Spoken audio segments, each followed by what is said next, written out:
خیلی خوش اومدید به سناریوی اول. تو این سناریو میخوایم چند تا PC بیاریم، 3 تا PC داریم و میخوایم ارتباطمون رو با روتر برقرار بکنیم و روتر رو به عنوان سرور DHCP فعال کنیم به طوری که سیستم ها بتونن از اون IP بگیرن. واسه این کار چیکار میکنم؟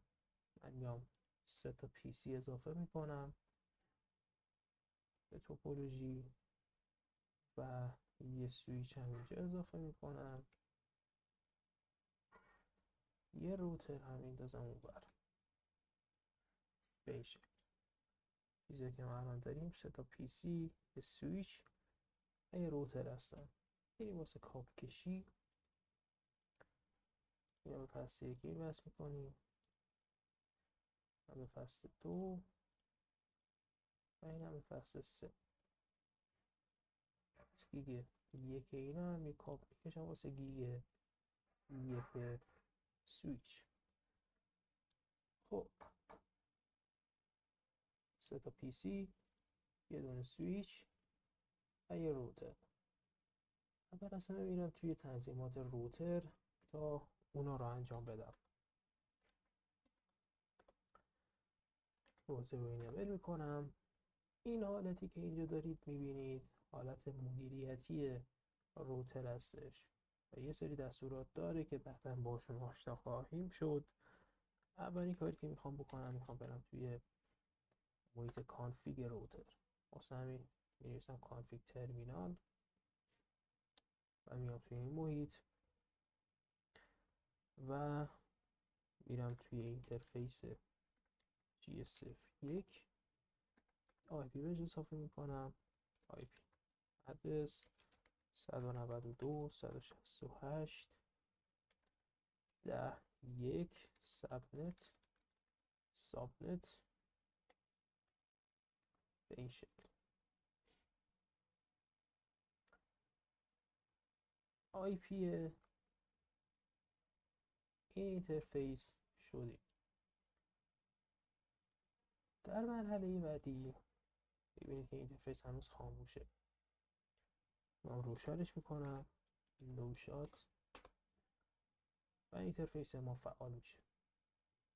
میخوام تست کنم ببینم این PC با اون ارتباط داره یا نه. یا توی دسکتاپ یا IP دستی بهش میدم فعلا 192.168.10.2 به این شکل. سعی میکنم ارتباط اینو برقرار شه. یا توی کامند یه پینگ میگیرم روتر رو و میزنم و میبینید که ارتباط برقرار هست. اما ما قراره که روتر رو به عنوان سرور DHCP هم فعال کنیم. اکسید میکنم از اینجا IP DHCP. یه پول DHCP باید واسه فعال کنیم. اسمش رو هم هر چی دوست داشته باشید میتونید بذارید. فرض کنیم این شبکه ما مارکتینگ هست، نتورک مارکتینگ، مثلا اسمش رو میذارم مارکتینگ و میگم که نتورک 192.168.10. اینجا رو دقت کنید 0 سابنت 255 0. این یعنی چی؟ نتورک 192.168.10 0. اینجا بهش میگیم هر آدرسی از این شبکه اومد، دیگه ما کاری نداریم شماره PC چنده. هر آدرسی از این نتورک اومد، شما زحمت بکش جزو IP روتینگ خودت قرارش بده و زحمت بکش بهش IP بده. همین راحتی. دیفالت روترش رو هم میذاریم 192.168.10.1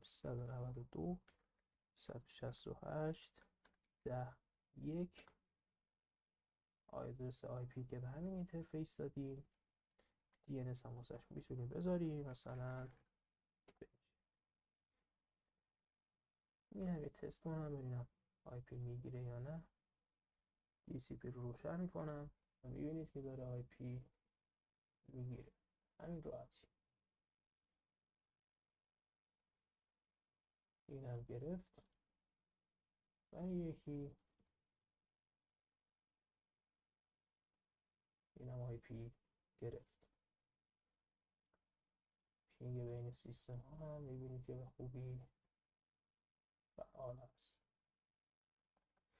کار خاصی با سویچ نداشتیم، فقط اینو پیگربندی کردیم و TCP سیستم ها رو فعال کردیم.